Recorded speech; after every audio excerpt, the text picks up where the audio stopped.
Bonjour et bienvenue sur French with Jeanne, un podcast en français pour les étudiants et étudiantes de français. Pour être honnête, j'avais espoir d'enregistrer ce deuxième épisode de l'année 2025 un peu plus tôt, mais malheureusement, je suis tombée malade. J'ai chopé la grippe et elle a été assez agressive. Encore aujourd'hui, je pense que ma voix n'est pas revenue à la normale. J'ai encore des mal de tête qui vont et qui viennent et j'ai pas retrouvé toute l'énergie que je devrais avoir, je pense. Donc ça a été 2 semaines très longues, très lentes et je dois dire que moralement ça m'a pas aidée. Comme on dit en français, j'ai un peu le moral dans les chaussettes. L'hiver s'éternise ici. Il fait assez froid, mais surtout très gris. Et je pense que je souffre vraiment du manque de lumière. J'essaye de m'occuper, cela dit. J'essaye aussi d'améliorer l'endroit où je me trouve. En fait, je me sens un petit peu bloquée, mais bloquée dans une situation que j'ai choisie. Donc c'est un petit peu contradictoire, mais c'est ce que je ressens. J'ai rencontré quelqu'un ici en France et c'est la raison pour laquelle j'ai décidé de ne pas repartir en voyage.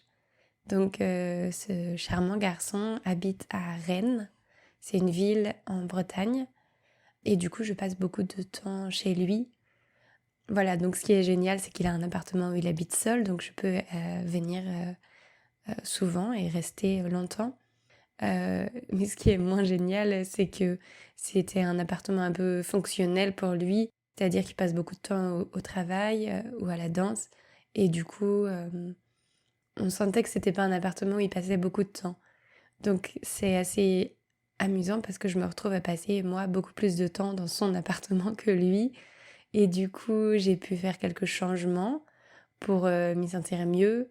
J'ai acheté des choses comme un grille-pain ou une machine à café, juste pour pouvoir apprécier un peu plus ces choses-là du quotidien. J'ai commencé à mettre de la décoration aussi. Je réaménage un peu. Donc c'est un processus que j'aime bien, mais évidemment c'est pas non plus chez moi. Bah, je veux pas tout changer non plus. En tout cas, je cherche mon équilibre dans cette nouvelle situation. Je sais que je reste en France parce que j'ai envie de prioriser cette relation par rapport à mes voyages.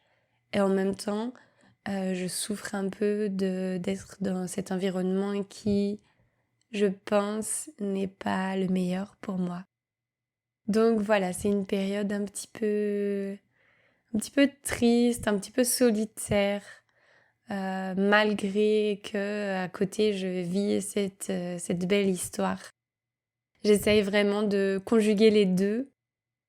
Et il y a des jours où ça va très bien et puis il y a des jours où le temps est long et où je me demande pourquoi on est ici alors qu'on pourrait être n'importe où. À part ça, le travail, ça va bien. J'ai eu de nouvelles étudiantes en janvier et je suis ravie de ces nouvelles collaborations. Ça change un peu parce que mes étudiants et étudiantes d'habitude, je travaille avec eux depuis longtemps, donc je les connais bien. Et c'est super, c'est des relations différentes. Du coup, j'apprécie d'avoir un peu de nouveauté dans mon travail. Je me suis retrouvée avec pas mal d'inspiration en ce début d'année, l'envie de faire beaucoup de choses, de créer, de recréer. Et je pense que cette nouvelle énergie, cette nouvelle créativité, elle arrive parce que les autres aspects de ma vie sont peut-être un peu plus stables. Ma vie est moins stable, c'est vrai que je mets moins d'énergie dans le travail. Et peut-être que c'est logique. Mais bref, du coup, j'apprécie ces nouvelles rencontres. J'ai fait un atelier aussi en décembre qui était sur le thème de faire le bilan de l'année et qui s'est super bien passé et que j'ai adoré animer. C'était un peu...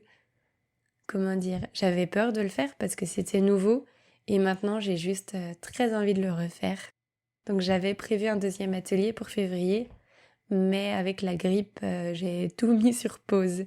Donc j'ai commencé à le créer et je pense que ce sera plutôt en mars. Bien sûr, je vous donnerai des nouvelles de ça et j'espère que ça vous intéressera.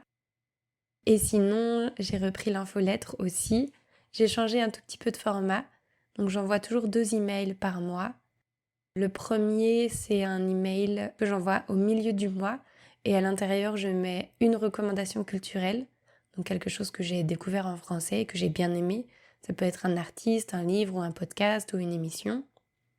Ensuite, je mets une réflexion personnelle, quelque chose que je traverse personnellement ou une pensée que j'ai eue et qui me fait me poser des questions. Et finalement, je mets aussi une tradition française. Voilà, c'est un ou une étudiante qui avait suggéré ce contenu et je trouve que ça a du sens. Donc voilà pour la nouvelle formule. Ok, ça fait déjà 6 minutes que je parle de manière spontanée. J'espère que vous me comprenez bien. J'essaye d'être assez posée pour ce 2e épisode. J'espère que vous allez bien, que vous pouvez profiter un peu du soleil et on se retrouve bientôt. Dans moins longtemps qu'entre le premier et le 2e épisode, j'espère en tout cas. Et j'espère retrouver un peu de vitalité entre-temps.